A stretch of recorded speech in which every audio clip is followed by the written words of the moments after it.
et bienvenue dans cette nouvelle vidéo. Ça fait un bail que j'ai pu faire de tutoriel. J'ai été fort occupé par des projets personnels et professionnels et n'ai donc plus eu le temps de me consacrer au tournage de nouveaux contenus. Mais je reviens aujourd'hui avec un petit cadeau qui répond à une demande fréquente. En effet, je vais tout au long de cette vidéo vous présenter un outil de mixage qui aidera les plus débutants d'entre vous à appréhender avec plus de facilité cette étape complexe et pourtant ludique de la production musicale. Cet outil est un track template, un modèle de piste, dérivé de celui que j'utilise au quotidien pour mixer mes titres ainsi que les titres des groupes qu'il m'arrive de produire. Et ce template, je vous l'offre gratuitement. Vous trouverez un lien en descriptif de cette vidéo contenant tout ce dont vous avez besoin. Le second intérêt de ce template, c'est qu'il ne contient que des plugins intégrés à Reaper, ainsi que des plugs dont l'utilisation est gratuite. Vous trouverez d'ailleurs dans l'archive la liste des plugs nécessaires et les liens de téléchargement. Vous pourrez donc, chez vous, utiliser ce template et l'appliquer à vos projets sans avoir à trouer le portefeuille. Petite parenthèse quand même concernant les plugins de Stillwell Audio, ceux-ci suivent le même modèle économique que celui de Reaper, à savoir les versions d'essai sont donc illimitées dans le temps et pleinement fonctionnelles. Si vous vous surprenez à les utiliser souvent, s'il vous plaît, faites les choses comme il faut et achetez les licences. Ils sont d'ailleurs proposés à un prix préférentiel pour les utilisateurs de Reaper. Revenons à notre template. Ce template contient également des samples de batterie et des impulse response de reverb. Nous verrons dans la suite de la vidéo comment les utiliser également. En bref, vous aurez en quelques clics tous les outils à disposition pour démarrer vos mixages avec plus de sérénité. Alors pour ceux qui ne sont pas habitués au concept, on va commencer par redéfinir ce qu'est un track template. Un track template ou un modèle de piste est un gabarit d'une ou plusieurs pistes qui a été sauvegardé en préservant tous les paramètres de routing, de configuration des pistes, ainsi que de tous les paramètres des effets qu'elles contiennent. En d'autres termes, il s'agit d'un immense preset de plusieurs pistes et effets. Je vous invite à découvrir par ailleurs ma vidéo sur le sujet si vous souhaitez approfondir la question. Alors pourquoi utiliser un template pour le mixage? C'est une question légitime et la meilleure réponse est simplement que l'utilisation de ce genre d'outil permet de zapper les étapes les plus chronophages et contre-productives du processus créatif. En effet, lorsqu'on démarre un mixage, il y a tout un tas de choses et de préparatifs que l'on répète d'un mix à l'autre avant de réellement commencer à rentrer dans la partie fun et créative du processus. Cette partie peut d'ailleurs tellement se révéler complexe et rébarbative pour un débutant que nombreux sont ceux qui ne dépassent jamais cette étape. Avec un template, tous les bus, groupes dont vous avez besoin sont déjà établis. Des reverbs et des effets temporels sont déjà presetés pour être directement disponibles. Les bus d'instruments sont déjà pré-traités afin de donner d'emblée une impression plus avancée au son du mixage. Alors attention, ce template ne va pas mixer automatiquement votre morceau. Mais en appliquant simplement celui-ci à vos projets, comme nous allons le voir par la suite, vous obtenez un point de départ plus abouti. En quelques petites retouches, vous obtenez déjà quelque chose qui tient la route, ce qui vous permet de conserver du temps et de l'énergie pour aller plus loin dans les détails et vous pencher plus attentivement sur la partie réellement artistique du processus. Dernier point, avant d'entrer dans le vif du sujet, ce template n'a pas pour vocation d'être un modèle reflétant la seule et unique façon de mixer dans Reaper. C'est une façon de faire qui correspond à celle que j'utilise et que j'ai bâtie tout au long de mon apprentissage. N'hésitez donc pas à modifier les choses et à les adapter à vous. Comme vous le verrez également assez rapidement, ce template est plutôt adapté aux productions typées pop, rock, metal, moderne. Même s'il peut servir de base à d'autres styles, il a été conçu selon mon univers musical, et pour ceux qui connaissent un peu mon parcours et mes travaux, eh bien la plus grosse majorité de ceux-ci font partie de la grande famille du rock. Cette trop longue introduction s'achève et l'on va passer maintenant à la découverte et la présentation de ce template. Dans la seconde partie de ce tuto, nous verrons comment l'appliquer à vos projets avec une mise en situation réelle. Je vais vous présenter maintenant ce template. Alors, bien sûr, je ne vais pas passer en revue chaque bus et chaque plug que ce template contient, sinon cette vidéo durerait des plombes. Je vais donc passer en revue les points essentiels, à commencer par l'architecture, du routing et les bus les plus indispensables. Nous verrons aussi quelques points particuliers de celui-ci afin que vous puissiez comprendre le fonctionnement. Je vous laisserai découvrir par vous-même les éléments individuels et les presets des plugins, parce qu'au final, ceux-ci ont peu d'importance. Comme expliqué précédemment, il ne s'agit que d'un point de départ et, en fonction du contexte musical et ou de la texture de votre prise de son, ceux-ci sont sans doute amenés à être modifiés. Point important. Il est tout à fait probable que ce que vous voyez à l'écran, là maintenant dans cette vidéo, soit différent de ce que vous aurez sur votre PC.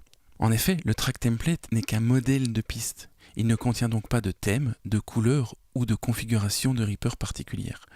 Votre config, votre thème, donc votre skin, resteront donc intacts. Vous n'aurez pas, comme moi, les boutons tout autour de votre écran avec les modifications des menus que vous pouvez constater ici. Avant de pouvoir faire le tour du propriétaire, il faut que vous vous assurez que lorsque vous chargez ce template, tout soit bien à sa place. Alors on va prendre quelques minutes pour s'assurer que tout est bien là où il doit être. De manière générale, si vous avez téléchargé et installé tous les plugs de la liste, il ne devrait pas y avoir de problème à ce niveau. Tout est à sa place et activé exactement comme on s'y attend. Si jamais un plug n'apparaissait pas alors que vous pensiez l'avoir installé, assurez-vous de bien avoir rescanné votre dossier plugin ou avoir redémarré Reaper. Et assurez-vous bien que vous avez bien installé la version 64 bits de chacun des plugins, à l'exception bien sûr des plugs Huntress qui n'existent qu'en version 32 bits. Là où vous risquez peut-être de rencontrer un quiproquo, ce sont sur les pistes intitulées Trigger, ainsi que toutes les pistes de reverb. En effet, celles-ci nécessitent soit des samples, soit des impulse response pour fonctionner. Il faut donc bien préciser à votre machine où aller chercher ces fichiers. On va ouvrir en premier lieu la piste Kick Trigger et s'apercevoir qu'elle contient un réassemplomatique en troisième position de la chaîne d'effets. Ce réassemplomatique est censé contenir 8 samples de kick intitulés Kick Renault. Cliquez sur le bouton Liste et assurez-vous que les 8 samples sont bien dans la liste. Si ça n'est pas le cas, utilisez le bouton Browse et à l'aide du navigateur, sélectionnez les 8 samples nommés Kick Renault qui sont fournis avec ce template dans le sous-dossier intitulé Sample. Nous allons faire le même exercice pour la piste Snare Trigger 1. Ouvrez le réassemplomatique qu'elle contient et assurez-vous que celui-ci contient bien 4 samples, baptisés Snare Renault Close. Si ce n'est pas le cas, suivez la même procédure que précédemment. La piste Snare Trigger 2 contient également un réassemplo, qui ne contient, lui, qu'un seul sample, baptisé Sample Renault Snare Huge. Si ce n'est toujours pas le cas, utilisez de nouveau le bouton Browse pour aller le chercher. Passons maintenant aux pistes de réverbération, ou reverb. Chacune d'entre elles contient une instance de reverb, dans laquelle est chargée une impulse response. Vérifiez donc bien que les IR apparaissent dans la fenêtre du plug. Si ça n'est pas le cas, utilisez l'onglet bronze pour charger les IR respectives à chaque reverb. Voici la liste des pistes de reverb et leurs IR correspondantes. Room Verb P072 Studio B Close. Snare Plate Verb P105 Snare Plate B. Vocal Plate Verb P106 Vocal Plate. All Verb P004 Large and Near. Score Verb P029 Scoring Stage. Lush Verb P064 Vocal Chamber. Une fois que vous vous êtes assuré que tout est bien en place, je vous invite à sauvegarder le template en sélectionnant toutes les pistes, puis en cliquant droit et sélectionner l'action Save as Track Template, puis à ranger ce fichier où bon vous semble et à le nommer à votre guise, afin de pouvoir le réutiliser quand vous le souhaiterez sans avoir à refaire toutes ces vérifications préalables. N'hésitez pas non plus à enregistrer celui-ci sous plusieurs versions en fonction de vos besoins et de vos travaux.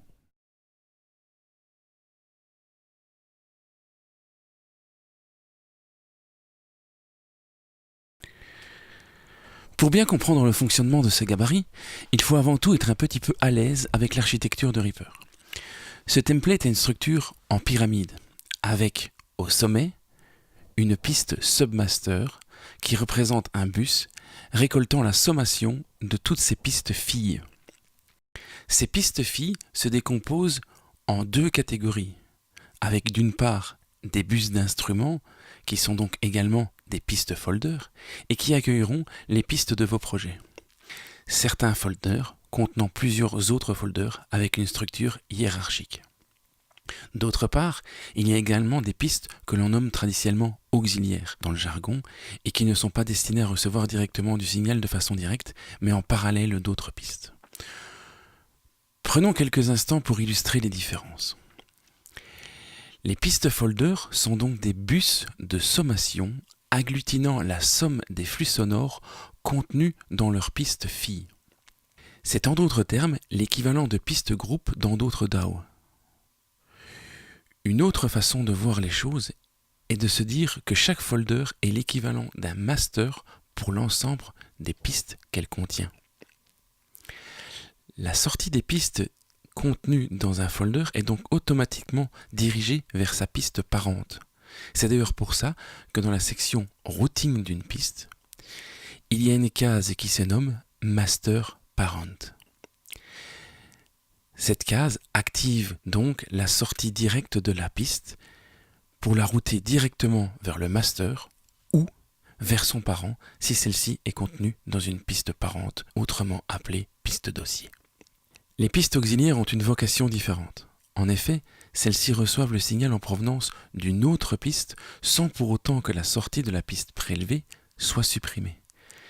Il s'agit donc d'une dérivation du signal naviguant dans une piste vers une autre. Le signal continue son cheminement traditionnel vers le master ou la piste folder mère, mais est également dérivé vers une autre piste. La ponction de ce prélèvement peut être prise de 3 façons différentes dans Reaper. Premièrement, en pré-fader, et donc le signal est prélevé avant d'être affecté par le plug présent sur la piste, ainsi que par la panoramique et le fader volume. Deuxièmement, en pré-fader post-FX. Le signal est donc prélevé après avoir été traité par les plugins et la chaîne d'effets, mais avant d'être affecté par le fader volume et la panoramique. Troisièmement, le prélèvement le plus commun, en post-fader, c'est-à-dire que le signal est prélevé à la sortie de la piste et est donc affecté par les plugs, la panoramique et le volume. Ces pistes auxiliaires sont facilement identifiables dans le template car elles possèdent le suffixe aux ou para. Aux définissant les pistes contenant des effets temporels tels que les reverbs, les delays ou les modulations. Para définissant les traitements parallèles tels que la compression type New York ou la saturation en couche. De quoi sont donc composés les différents bus ? On va commencer par le submaster qui est le plus important.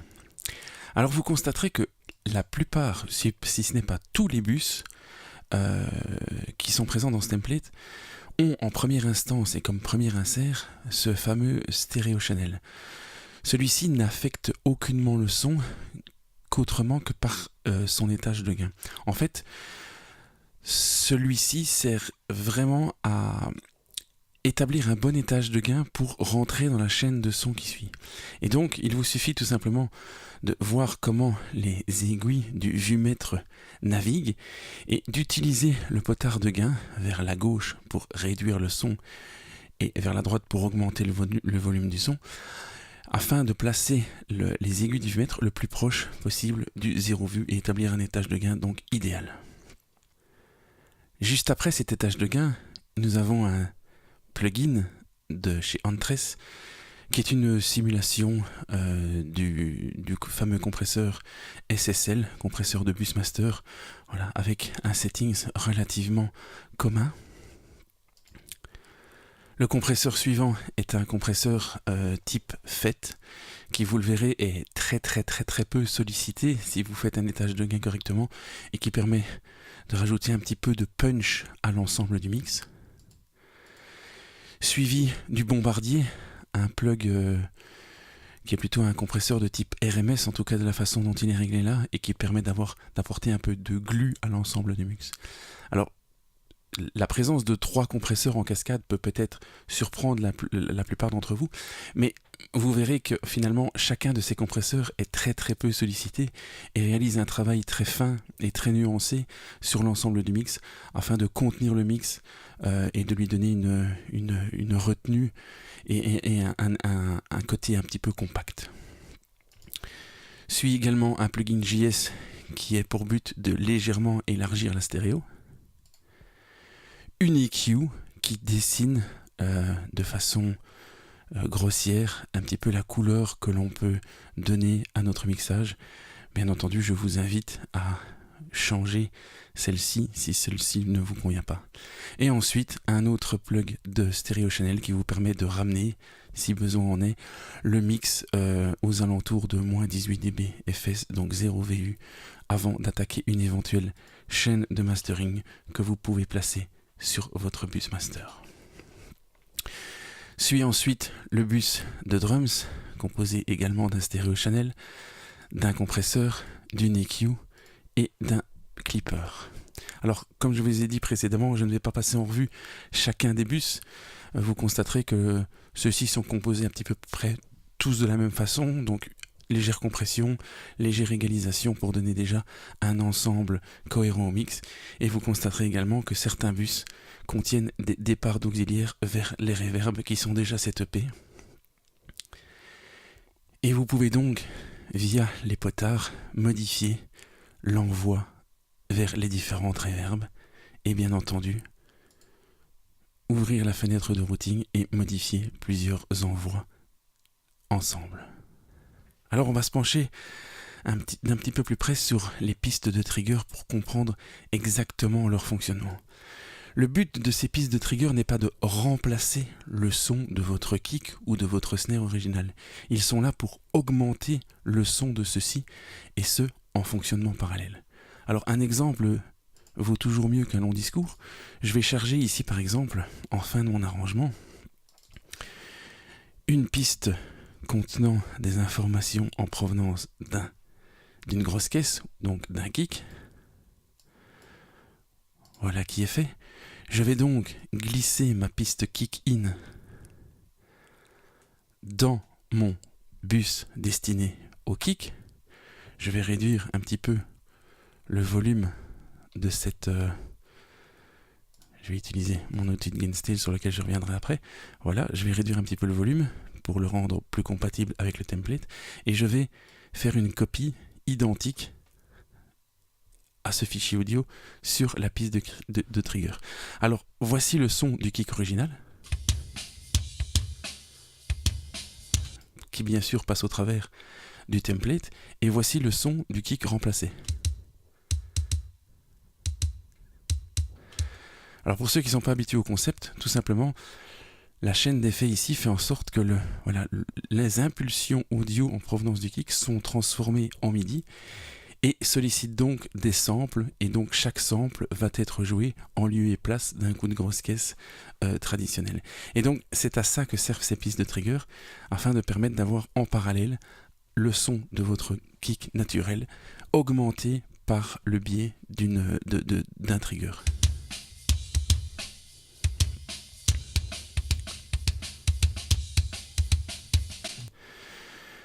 Voyez également que vous avez deux potards présent directement sur la piste pour vous éviter d'ouvrir la fenêtre, qui vous permet de gérer l'alignement donc du placement des samples par rapport à l'original.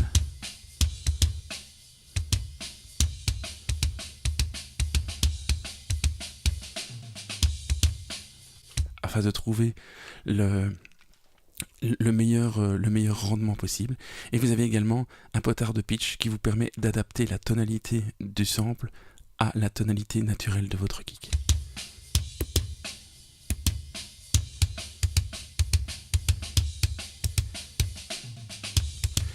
Alors, lorsque vous utilisez ce genre de technique, donc lorsque vous copiez votre kick avec des samples, il est toujours de bonne loi de s'assurer que le sample est en relation de phase ou en relation de polarité avec votre kick existant. Et pour ce, vous pouvez donc utiliser le switch de polarité sur la piste afin de vous rendre compte de quelle est la phase la plus opportune.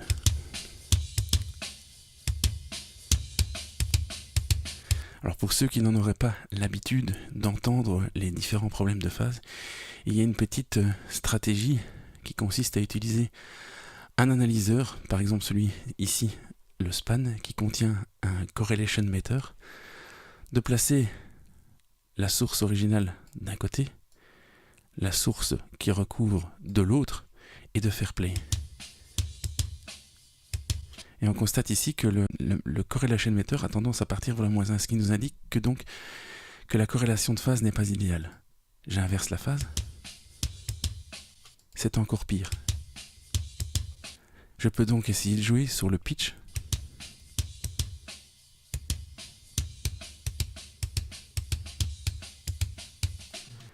Et sur l'alignement.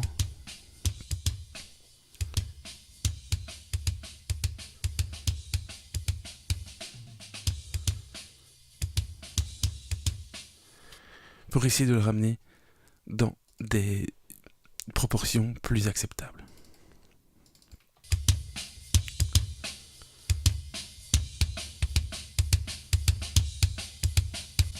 Vous pouvez bien sûr également doser la quantité de samples apportée à votre kick original via le bouton, via le fader de volume.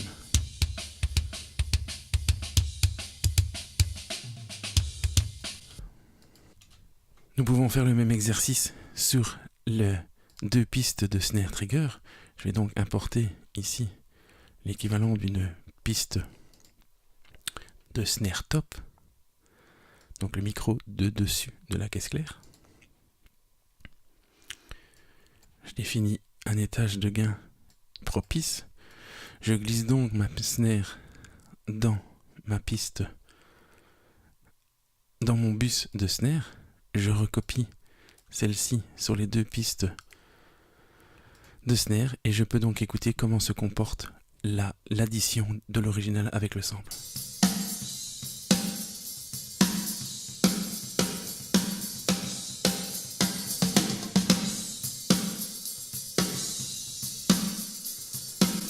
Exercice pareil, on peut très bien panner d'un côté et de l'autre pour se rendre compte de la relation de phase.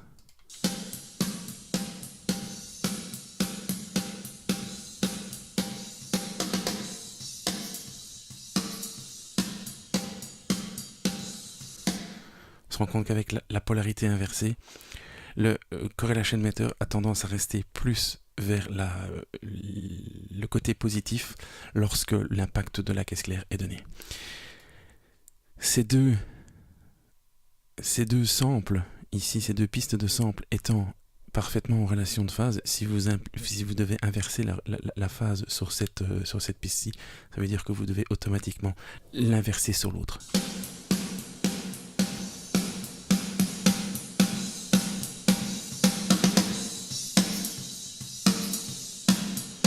Alors si d'aventure vous souffrez de ce qu'on appelle du faux triggering, donc des coups de caisse claire qui se déclenchent inutilement ou alors à contrario qui ne se déclenchent pas, ou que certains samples commencent un petit peu trop tôt ou un petit peu trop tard et perturbent un petit peu la relation de phase ou donnent des effets flats, vous avez toujours la possibilité de cliquer droit et d'utiliser ici l'option Apply Track Take FX to Item as New Take. Vous pouvez alors bypasser la chaîne d'effets. Et vous pouvez maintenant, je vais augmenter un petit peu le volume de la piste ici, vous vous retrouvez donc maintenant avec une impression audio de ce qui s'est passé dans la chaîne d'effets. Et vous pouvez, si vous le souhaitez, eh bien, recaler chaque coup individuellement en utilisant les outils de découpe et de déplacement tels que vous les connaissez. Alors je vais me débarrasser de ces 2 pistes et continuer mon cheminement vers le reste de ce template.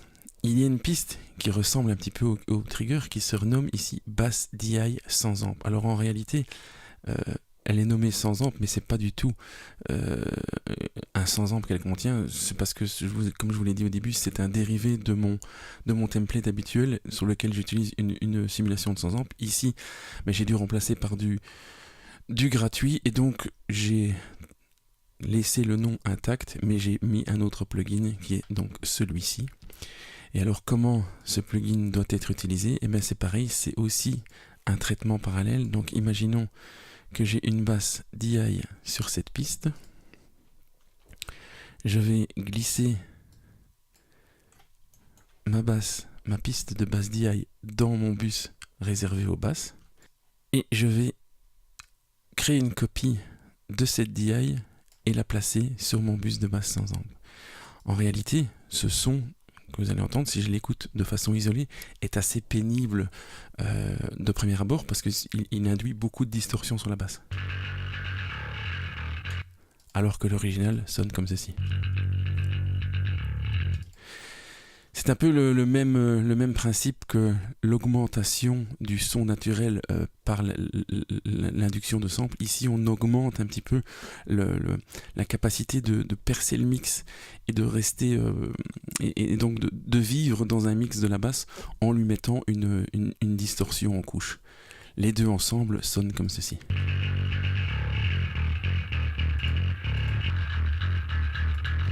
Exercice identique, vérifiez toujours la polarité. Vous pouvez bien entendu utiliser le fader de volume pour doser en fonction de vos goûts.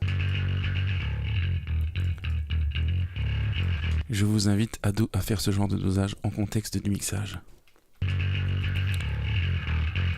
Parce que parfois il faut beaucoup de distorsion pour que la basse arrive à faire son trou. Vous pouvez également automatiser la présence de distorsion. Imaginez que la partie ici soit un refrain où vous avez besoin que la basse sorte, mais vous pouvez augmenter le volume de la distorsion sur cette partie et la réduire sur d'autres pour avoir une basse plus propre dans les couplets et plus grasse dans les refrains. Je me débarrasse une nouvelle fois du contenu inutile et je passe à la suite. Alors, tous les bus ici qui sont donc depuis la guitare acoustique jusqu'aux orchestres, je ne vais pas les passer en revue, ce sont des bus traditionnels, et donc vous l'avez bien compris, il vous suffit d'importer vos pistes et les glisser dans les bus concernés, donc les bus de guitare les pistes de guitare acoustique, les pistes de guitare électrique, les solos, les claviers qui ont tendance à plus jouer dans le bas, les claviers traditionnels, les pianos, les cordes, les instruments d'orchestre, et ici il y a un autre bus que j'ai baptisé Whoosh, un bus qui est destiné à recevoir toutes les pistes d'effets spéciaux ou d'effets un peu surnaturels qu'on place parfois dans certains arrangements. S'ensuit ensuite les pistes vertes qui contiennent donc les bus destinés aux voix. Alors, j'ai splitté ce bus de voix général en 5 sous-bus. Un destiné à recevoir les voix lead, donc la voix vraiment principale. Un destiné à recevoir les voix plus criées.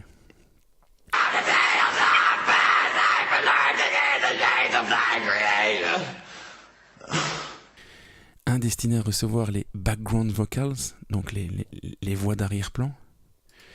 Un bus destiné aux harmonies vocales et un bus destiné au gang. Qu'est-ce que c'est le gang? Mais c'est généralement qu'on regroupe plusieurs personnes autour d'un micro et qu'on leur fait scander un hymne ou un cri ponctuel comme on le rencontre parfois dans certains types de productions.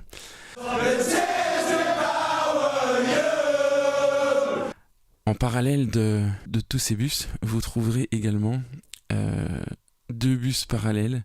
Donc un bus qu'on appelle le bus Affex, qui ne contient pas un réel Affex, mais donc qui est un procédé parallèle qu'on utilise assez souvent dans la musique actuelle. C'est donc plutôt que d'augmenter de placer de la saturation ou d'augmenter très fortement les aigus directement sur les pistes de voix, on dérive ces voix sur des pistes parallèles qu'on traite avec ce genre de plugins qui sont des enhancers ou des Affex ou des BBE, appelez ça comme vous voulez, et donc qui permettent de donner une couche très riche en aigus et qu'on peut donc doser comme on dose une compression parallèle ou une reverb.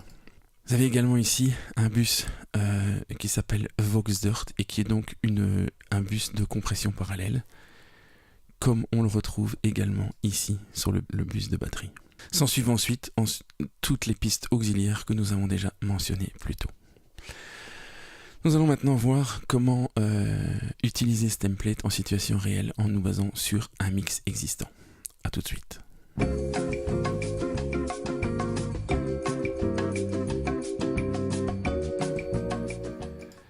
Nous voici dans notre exercice de mise en situation réelle où j'ai ici devant les yeux un prémix, donc vraiment une mise à plat. Si j'ouvre ma console mixage, vous voyez que tous les faders sont à 0 dB. Certaines pistes sont déjà prépanées à gauche et à droite comme on s'y attend en suivant l'objectif pour lequel elles ont été enregistrées. Mais en dehors de ça, il n'y a donc aucun plugin et aucun traitement sur la piste. Tous les faders sont à 0 dB, donc c'est vraiment ce qu'on appelle une mise à plat de sortie de studio. Donc je vous invite à avoir votre arrangement dans cet état-là pour utiliser le template, donc à savoir toutes les pistes imprimées en audio. C'est pas interdit d'utiliser des instruments virtuels au sein du template, mais pour bien différencier les étapes du processus, dans un premier temps, c'est toujours bien lorsqu'on est à l'étape de mixage de ne travailler qu'en audio. Et donc je vous invite vraiment à avoir ce genre d'arrangement prêt pour pouvoir importer le template. Donc on va juste écouter quelques secondes de l'arrangement pour se rendre compte de comment ça sonne à la sortie du studio. Et puis ensuite ça nous servira de point de comparaison avec l'importation du template.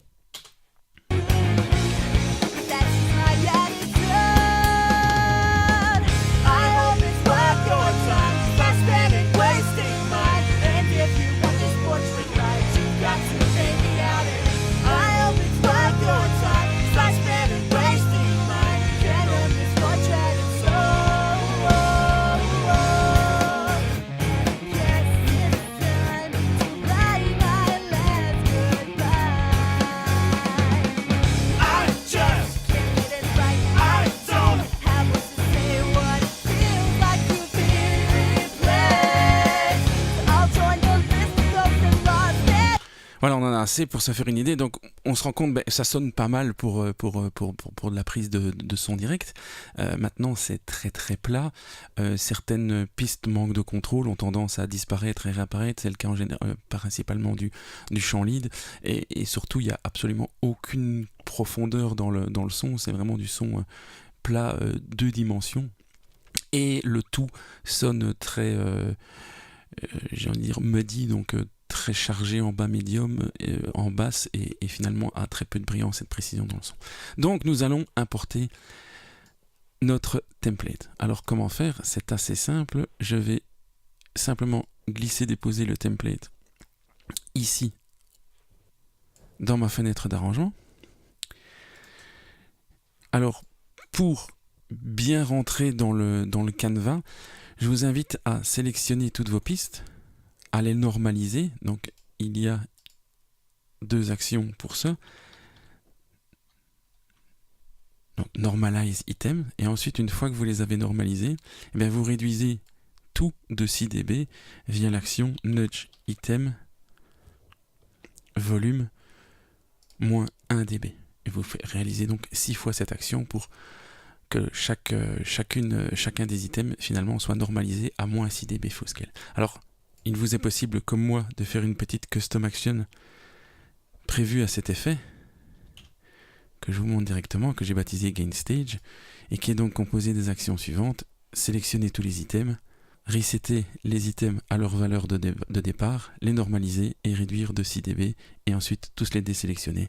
Donc pour moi, il s'agit juste d'appuyer sur le bouton ici, afin de rendre les items au volume idéal pour rentrer dans le template. Alors une fois que ça c'est fait, eh bien c'est assez simple en fait. Il vous suffit de simplement prendre vos pistes et de les glisser dans les bus qui leur correspondent. Et comme nous l'avons vu précédemment, pour le kick, on va simplement faire une copie du kick in sur la piste kick trigger. On va faire de même avec la piste snare qu'on va importer dans le bus de snare qu'on va dupliquer. Également les toms qui vont aller, comme vous l'avez deviné, dans le bus des toms. Le reste de la batterie dans le bus intitulé Kit Bus. Le tambourin, mais c'est une percussion, donc on va aller le placer dans le bus destiné à cet effet. Pour la basse, petite nuance comme tout à l'heure, donc je prends mes 2 pistes de basse que je place ici, je recopie ma DI sur la piste de 100 amps, je prends toutes mes pistes de guitare qui sont toutes électriques et sans le moindre solo, donc je les place dans mon bus destiné aux guitares. Vous voyez que ça va relativement vite. Vient ensuite mes pistes de lead vocal que je vais placer dans le bus destiné à cet effet. Alors je ne sollicite pas les bus de ici de clavier, donc je peux les muter pour préserver de la ressource en CPU. Nous avons ensuite les pistes d'harmonie que je vais simplement glisser dans le folder ad hoc. Je n'ai pas de screamo, je peux donc le muter. Il me reste alors les BGV que je place dans le bus ad hoc qui se trouve ici. Voilà. Alors maintenant, quelles sont les étapes qui restent à faire? Eh bien, il suffit simplement de réaliser un étage de gain par bus. Donc pour ce faire, vous mettez le bus en solo. Si vous avez un mélange entre vos pistes qui est à réaliser, vous le réalisez en écoute. Et une fois que votre mélange est réalisé, vous ouvrez la chaîne d'effets du bus en question et vous utilisez donc le potard de gain staging ici afin de faire en sorte que le signal transitant dans ce bus s'approche le plus près possible de 0 VU.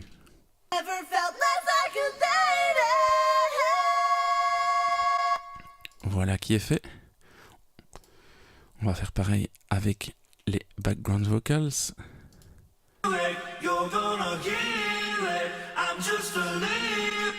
pas une science exacte, c'est vraiment être au plus près possible. On va faire pareil avec la voix lead.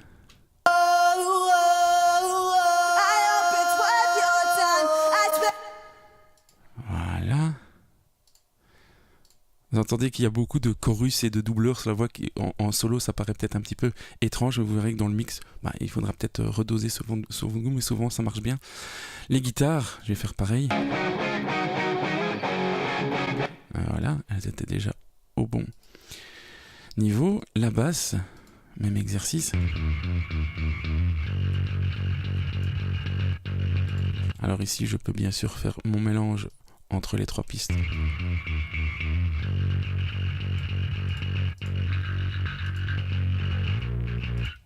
Comme bon me semble. Alors la percussion, je vais zapper pour l'instant, ça n'a pas d'importance. Je vais faire pareil donc pour le bus kit.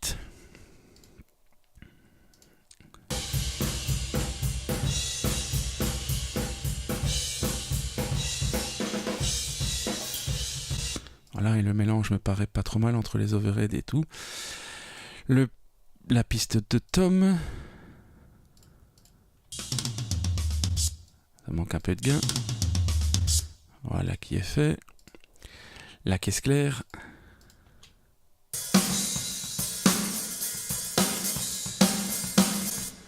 Voilà, c'est bon. Alors vous remarquez ici que le vumètre affiche 0 et ici le crête-mètre est en train de clipper. Vous pouvez complètement ignorer le fait de clipper sur les bus individuels parce que il y a le submaster qui encaisse pas mal à ce niveau et qui réduit drastiquement le volume général, et donc comme on est dans un environnement à virgule flottante, le clip sur les pistes individuelles ou sur les bus est totalement pas grave.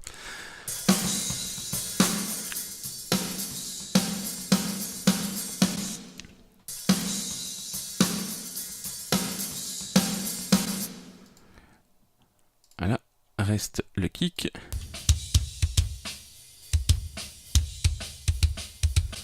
On est dans le bon. Ensuite, la batterie de manière générale.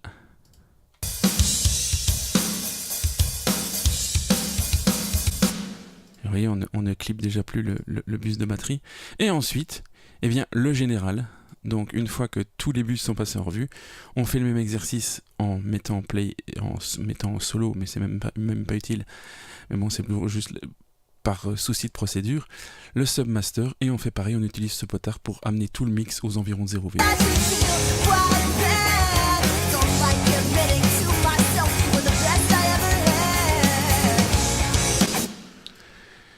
Voilà qui est fait. Et donc votre mix est déjà pré-traité. Alors on aime ou on n'aime pas, c'est plus brillant, c'est un peu plus de profondeur, c'est un peu plus de punch. Bien sûr, c'est fait pour être touché, donc n'hésitez pas. Maintenant, comme vous pouvez le constater,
Ça sonne déjà un peu plus avancé en termes de mixage et on pourrait même s'amuser à faire l'exercice, voir ce que ça donnerait comparé à une production finie. Donc ici je vais simplement charger ce plugin. Alors celui-ci n'est pas gratuit,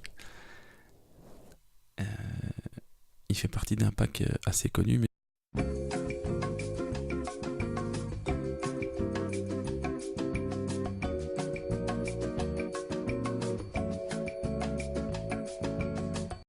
mais c'est juste pour vous illustrer comment ça peut sonner avec un niveau un peu plus élevé et avec une touche un peu plus finie.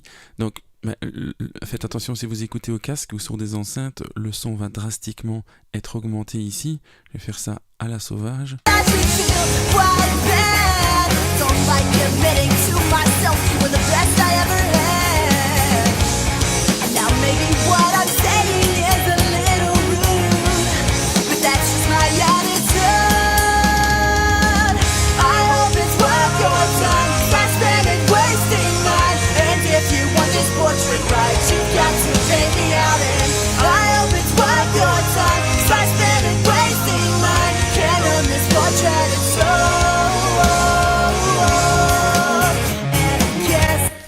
Et voilà, on a quelque chose d'un petit peu plus, j'ai envie de dire, excitant et qui nous permet d'y voir beaucoup plus clair et donc d'avoir une bonne base de travail. Autre utilité éventuelle de ce template, mais c'est tout simplement de se dire, voilà, j'ai des sessions d'enregistrement à faire et ici la voix est enregistrée, mais imaginons que vous souhaitiez faire enregistrer un chanteur sur ce genre de titre, eh bien le fait de lui appliquer déjà un mixage avec un peu de profondeur, un petit peu de largeur, les instruments pré-traités, ça lui facilite grandement la vie et donc ça vous permet d'avoir un peu plus de confort et une meilleure performance du musicien.